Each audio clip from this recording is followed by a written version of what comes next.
Hi everyone, Kakamba here.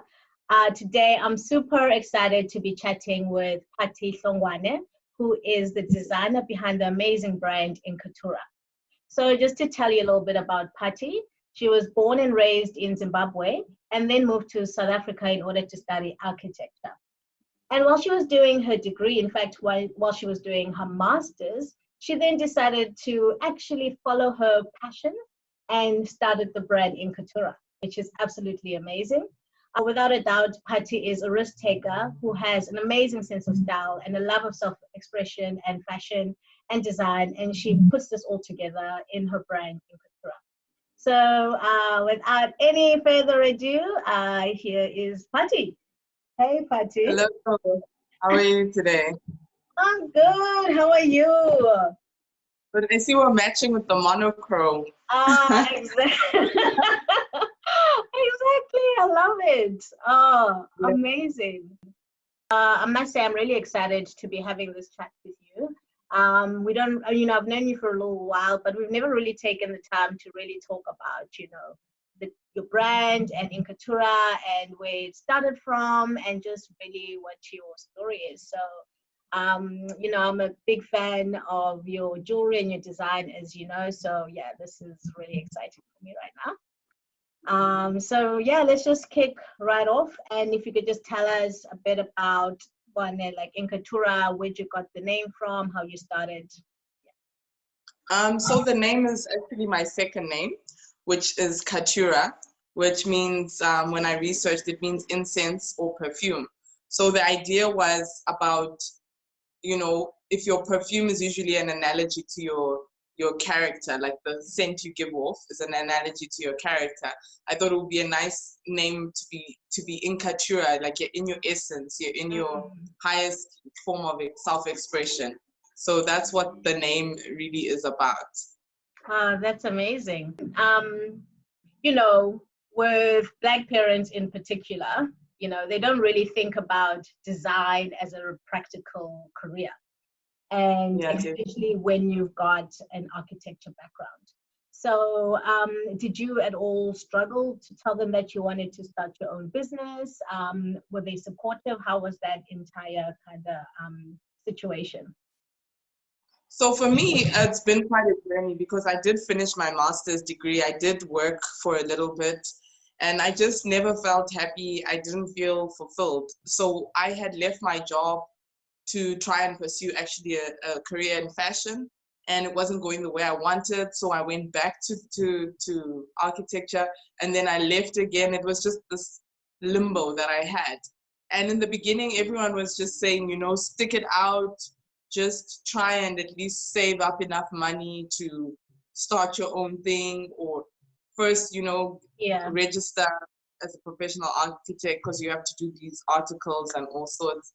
But for me, like, it was just very hard because waking up in the morning and not feeling happy or fulfilled, I just decided to go with my own gut instinct. Yeah. And I eventually got a job in the fashion industry.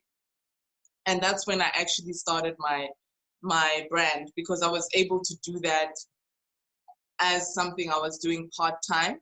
Yeah. But whilst I had the job was not necessarily a high income job. And so it got to a point where I just decided I'm going to leave, because I'll just test out if I can actually push my brand with the time that I'm spending at work. Yeah. Would I be able to match my salary? And that did happen. And it took some time for my family to fully be on board, because it was still a case of, yes, this is going well, but it could be beginner's luck. Don't you want to have a more solid foundation? And I mean, now they're all on board, so it's great. But definitely in the beginning, it was tough to get anyone to really understand my vision. I can imagine. So do you remember like that moment, or if there was a moment where you were like, you know what, this is it. This is what I want to do. I'm a designer and this is what I'm about. I think there were two probably moments. The first moment when I knew that I couldn't be doing architecture was when I asked for a raise. And my first company I was working for, and they gave me some story for why they can't give me a raise. And I just felt like I can't something had to make sense. Either I'm going to work really hard for something I love, or work really hard for something that gives me a lot of money. Yes. And if they were not giving me money, then what's the point? What am I doing here? Exactly. Yeah.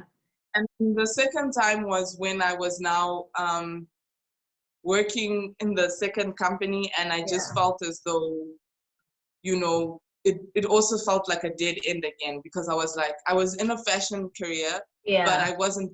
I was actually doing a lot of more project management, more administrative work, monitoring launches, liaising with people. And I was learning a lot, and I was really getting to understand the fashion industry, but I was not designing.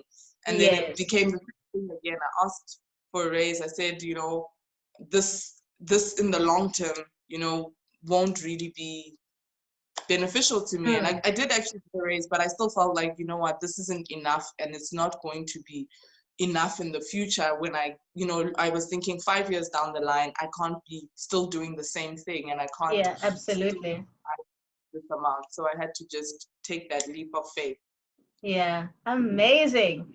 And now that you've taken that leap of faith, how's it been? How do you feel?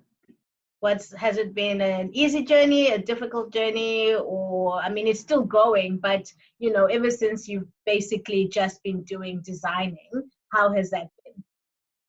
I think there's a thing that, like I was saying, they do call beginner's luck. When I first started, everything was just easy breezy. Yeah. Although I was doing everything myself, which was very exhausting, because sometimes I wouldn't sleep at all. I would literally go from, making the stuff to going straight to a pop-up to selling to making more stuff. But the thing is, I was getting money and I was getting clients, and people were receiving the product very well. So everything just kept going. And then I started getting other gigs. Like I did like my first big order, which was like someone's wedding, and they wanted like little favors, and I managed to employ people, and then it just kind of grew from there. And then I joined an entrepreneurship program, and that incubation program helped me a little bit with knowledge as well. So it just was like an uphill thing. But then with business, it does get to a point where you outgrow yourself and you need to take the next leap. Yes. And it's easy when you have nothing to take risks, because you have nothing to lose. Yes. But then when you now have something, and you have like people on your payroll, and you have so many more responsibilities, it's really hard to just say, okay, now I'm going to take the risk of doing, something different. Like, I'm just going to not do pop-ups for a month so I can focus on designing, or whatever risk I want to take. Or I'm going to take on a new person to focus on, let's say, the online, because you don't know whether you can manage to match up that new risk you're taking on with income or with whatever. So it gets harder as I grow, as the company grows, and all of that. Yeah, okay, amazing. And we know that there's been a bit of a shift, actually a major shift in the retail kind of industry as a whole, and the fashion industry, where people are moving away from mass marketed, mass produced fashion, and it's all about slow fashion, and it's all about, knowing where you source your product and knowing who, where you manufacture it. So with regards to that, is it very important for you to source your products locally and to manufacture locally and work with people within your community? Yeah, definitely from the beginning, it's always been a locally sourced brand. We pretty much, the wood, we take it from its rawest form, and then we actually work it up from there with the different colors, with the different beading. I buy everything from here in South Africa. So the earring hooks, there's a jewelry center in Ekurhuleni, and they make a lot of brass products. So they make my earring hooks, they make some of the brass elements. And if there's anything else that I want to experiment with, I'll usually ask them. And I would say it's about 80 to 90%, local, because I buy the beads from different bead shops. I can't speak for where they source their beads, but I do know for myself, I buy everything locally, and we just make sure that everything is made here to the best of our ability. Absolutely, and sustainably. That's amazing. Okay. Cool. And then just, with regards to your process, what motivates you? What inspires you? So the process is different. I think when I first started, it was definitely just about doing different shapes and also Yeah. making little symbolic pieces that had something to do with like a story. Like I had a little ring that's like a drum. I had different shapes that I would say maybe like an arrow always like symbolized forward movement and direction. So I would do different collections. I had a collection called Phathi, which was about women, and it was inspired behind the different characteristics that make a strong woman. So the collections vary. I am going to be doing one called Around the World, which I Okay. think is going to be a collection of just one off or two pieces where when I go somewhere, then I am like, okay, here's a little chandelier, like inspired from a chandelier I've seen maybe in a mosque or something like that. Yeah. But I'm definitely going to work on a new collection, and those always just vary, like depending on what I'm going through or what I feel like Yeah. speaks to me. Time. Okay. Amazing. Cool, Patti. So, just to also just touch, on what's happening right now. You're in South Africa, we're all in lockdown. I'm here in Australia. And I was just wondering, how are you finding lockdown? Is it affecting your creative process at all? And how are you feeling generally?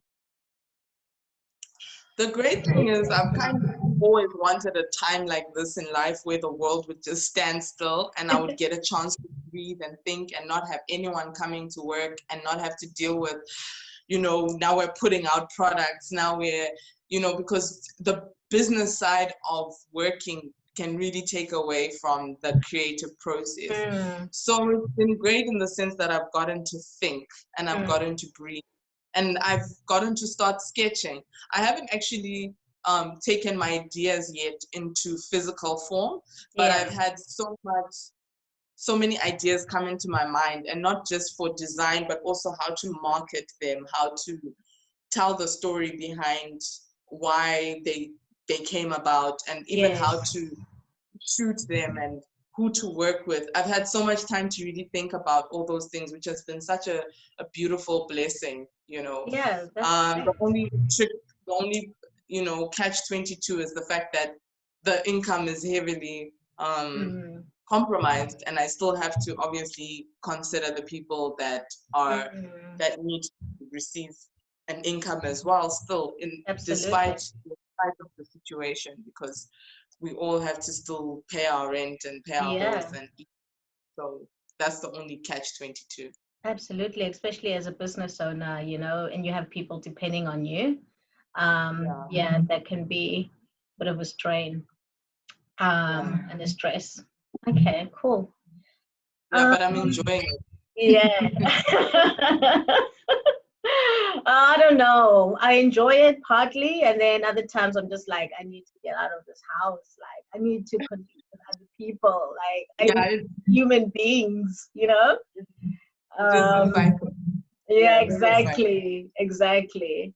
But yeah, I also find that it's a good time just to kind of connect with yourself. So yeah, absolutely. That's good.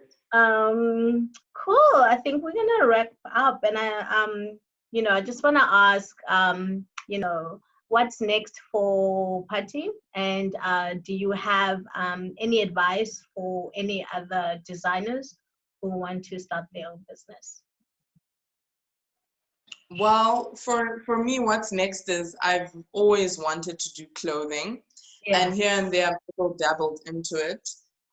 So I definitely want to see if after the post-lockdown, if I can venture into that, but not on a high scale, like a lower scale. Yeah. Definitely want to focus on improving my international, well, rather not improving, but getting it up and running like properly. I know right now flights are a bit compromised, but I really want to see how I can sort out my international client base and making sure that I am open and available to them, and also want to focus more on telling the story behind the brand and getting people to know what it is that I'm doing through like little videos and fashion series and those kind of things that I'll be posting on social media. For someone who wants to get into designing, this is such a very strange time in the world for us to think of such things. So I would really caution anyone who wants to jump ship right now and say, you know, I think do it in a way that works for you. For some people, they're able to just, like, for instance, with me, like, I just jumped ship without savings, and I kind of just had faith in the little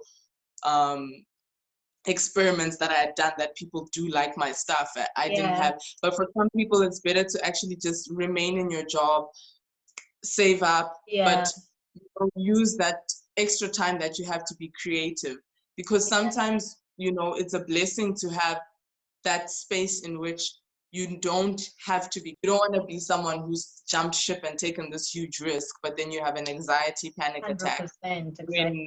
when no money is coming in. Yeah, exactly. And you're like, how did I get to the situation? 100%. Right. Okay, well, I think that's it. Thank you so much for the chat, Phathi. We should definitely, we should do this again. Yeah, exactly. And, you know, guys, you heard it here.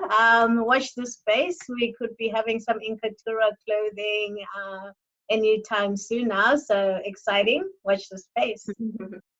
Cool. Yeah, awesome. Amazing. All right. Thanks, Phathi. Cheers. Hey, I hope you enjoyed that chat with Phathi as much as I did and got a bit of insight into what it's like to be a designer and owning your own brand. So please like, follow, and subscribe this YouTube channel. And if you would like to get your hands on some of her amazing designs, please check out our website at Eyona Online. That's it for now until we have another chat with a creator who's in the fashion industry. Bye.